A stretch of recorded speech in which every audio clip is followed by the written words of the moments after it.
So today we're going to do another new lesson from this packet. It's going to be lesson 5 on page 16. I left the document camera at school. So we're going to be doing this with the phone again. But it should be okay. There's not much writing on my part. So what we're going to do today, these take a while for you to feel comfortable with, right? So typically the way I teach it, I kind of teach the word problems by category so you can catch the pattern. So far, when it comes to word problems, we have done problems that talk about when will the two things be the same. So our common example is for how many sessions, like if I went 3 times a month for that one scenario, it would have cost the same to go to both gyms. Anything after that would be cheaper to go to Planet Fitness. So we're sometimes very interested in when will they be something will be the same. So code word being like the same. And those are done a very particular way. Oh, look, my hand's going while I'm talking. Look, can you see it? Okay. This is another type of problem. So I'm going to kind of weed out this type of problem next and focus on those and then kind of put them together for you. And there's a couple other types as well. So for this one, we're talking about how many. That's the key phrase, and they're done a particular way, and you'll see that they're set up. When you set up your equations, they're always set up the same way. So once you kind of catch that pattern and see it a few times, it's much easier. So obviously the first time when you don't have an opportunity to see it repeat, it's going to be very difficult. So let's just start with this, and probably by the 5th time you see a word problem like this, you'll get the gist. So this is our practice time number 1. So just do the best you can. So this one says that Keisha and her friends visit the concession stand at a football game. The stand charges $2 for a hot dog and $1 for a drink. The friends buy a total of 8 items for $11. Tell how many hot dogs and how many drinks they bought. So this is what I'm talking about. Tell how many. How many. So the how many questions, honestly, will always be set up with the first equation being x plus y equaling the number of items they got. That's the key for the how many. The second equation will always be focused on the cost, okay? So let's walk our way through this. You always want to write a let statement. They did it for you here. So you're going to let x equal the number of hot dogs. So we're looking for how many. So we're talking about number. And then we're going to let y equal the number of drinks they bought. Let y equal the number of drinks. So the first equation is always going to be x plus y giving me the total number of items. So they bought how many things? They bought 8 items. I gotta look at my key sometimes. So they bought 8 items, see? Total of 8 items.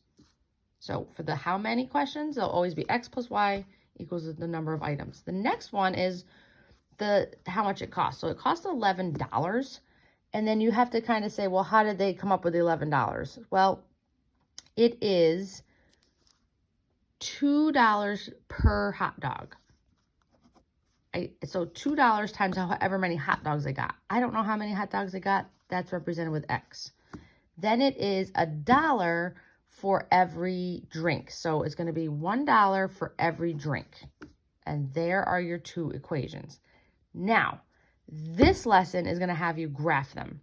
So in order to graph them, they need to be put into slope-intercept form. So let's do that. There are other ways. There's an algebraic way to also solve this. Sometimes they give you an option and sometimes they don't. Okay, so let's just put x plus y into slope-intercept form by subtracting the x term once on each side.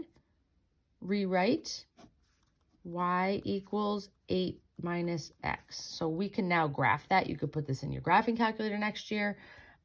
So this is the skill from lesson 3. We have a step-by-step guide for that if you need it. This one right here, get rid of your x term, minus 2x, 1y, so I'm just going to leave it y, equals 11 minus 2x. So now we can graph them both. I just want to do a little side note that once they're both starting with y, if you wanted to quick just set the two expressions on the right-hand side equal to each other. This is kind of like the gym question. Ooh, that's not it. 8 minus x equals 11 minus 2x. You could solve this algebraically. So I would add 2x to both sides, right? This is just a side note. If you don't get it, don't worry. 8 plus x equals 11. Subtract 8 on both sides. X equals 3. So that means we have 3 hot dogs, which means we would have 5 drinks because 3 plus 5 is 8. So there is another way to do this. You don't have to understand this way right now, but I just want to at least let you know that there's an alternative. At this point, I don't expect you to be able to produce the alternative, but I want you to know it's there, okay? Some of you will probably pick it up right away. So let's go back. We wrote our equation. So let statement equations, we put them into slope-intercept form. For this particular problem, I am going to just show you the graph. I don't like that this graph, it does not have a scale of 1, and that it doesn't intersect at a nice spot. So what you would do is we would scale this out. I scaled it because I knew my y-intercept was 11, so it couldn't go up by 1. This only goes up to 10. So I would typically scale it for you, and then you would graph it. So we wrote our first equation, which was, or we plotted our first equation, which the y-intercept is 11. And then we went down 1 over 1. The other equation was y equals 8 minus x. So I plotted the y-intercept at 8, went down 1 over 1, down 1 over 1. And this is what we're looking for. When do they intersect? We'll graph it together on the next example. They intersect at 3, 5. If they intersect at 3, 5, 3 is your x, y is your 5. It means that Keisha and her friends bought 3 hot dogs because x represented the number of hot dogs and y represented the number of drinks, so she must have purchased 5 drinks. Why do you think the graph is limited to the first quadrant? Because you can't buy negative number of items, right? Okay, next one. I'm more interested in the next one, okay? So turn the page.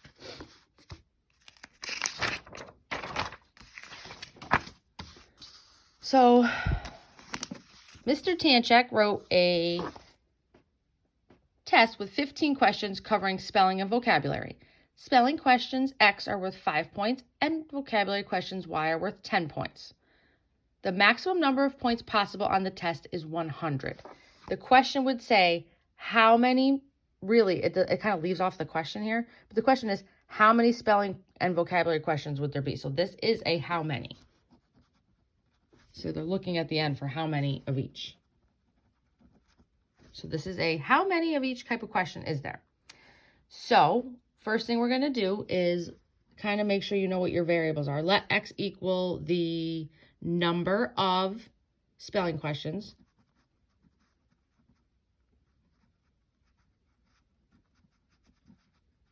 Okay, let y equal the number of vocab.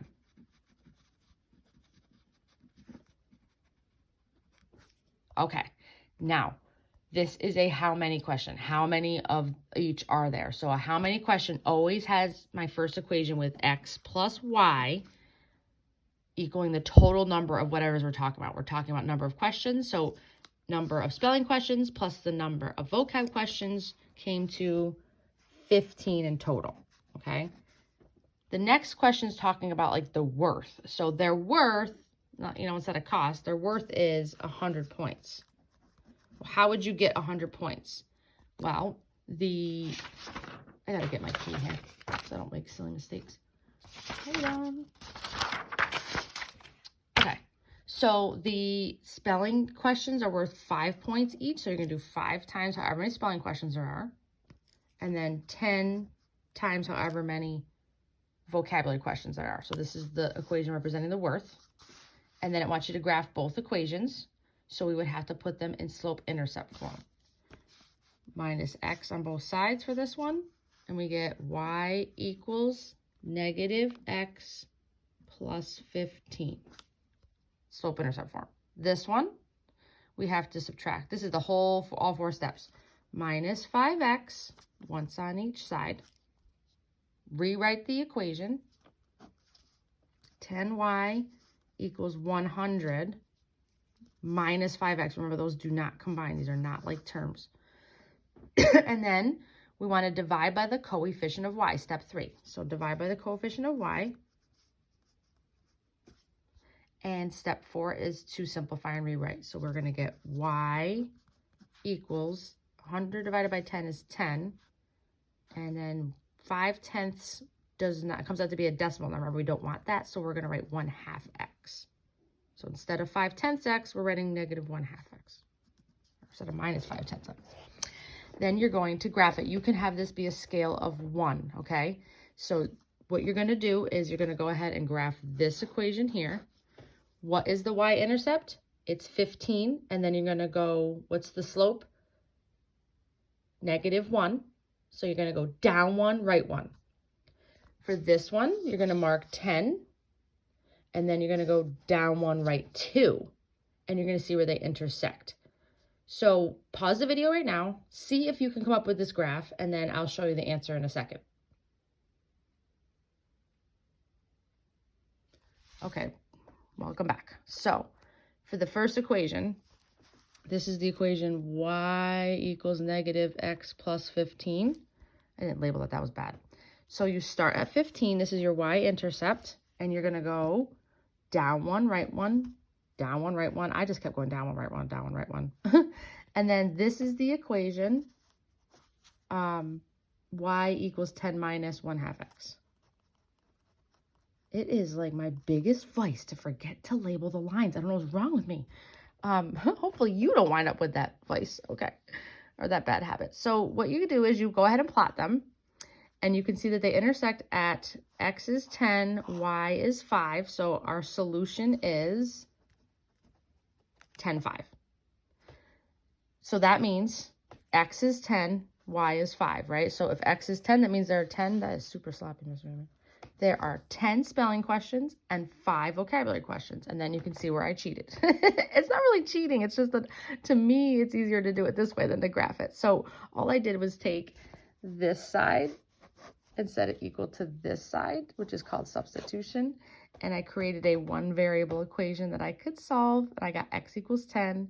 If x plus y is 15, then if x is 10, y must be 5. So I did a little like, make sure you plot it right and get the right answer down here. It's very helpful to have both skills in your pocket.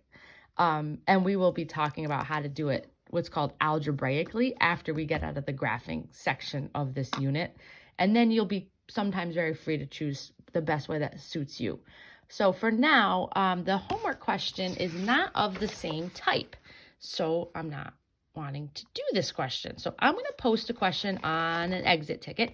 And I'm just going to have you set up the let statement and then the 2 equations. And then we will practice more next time we see each other, okay?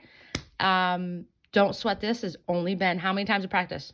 2 times. How many times do you need? 5 to 10. So I do not in any way expect that you are feeling comfortable yet. We'll get there, though. All right. I'll see you in class. Have a good day.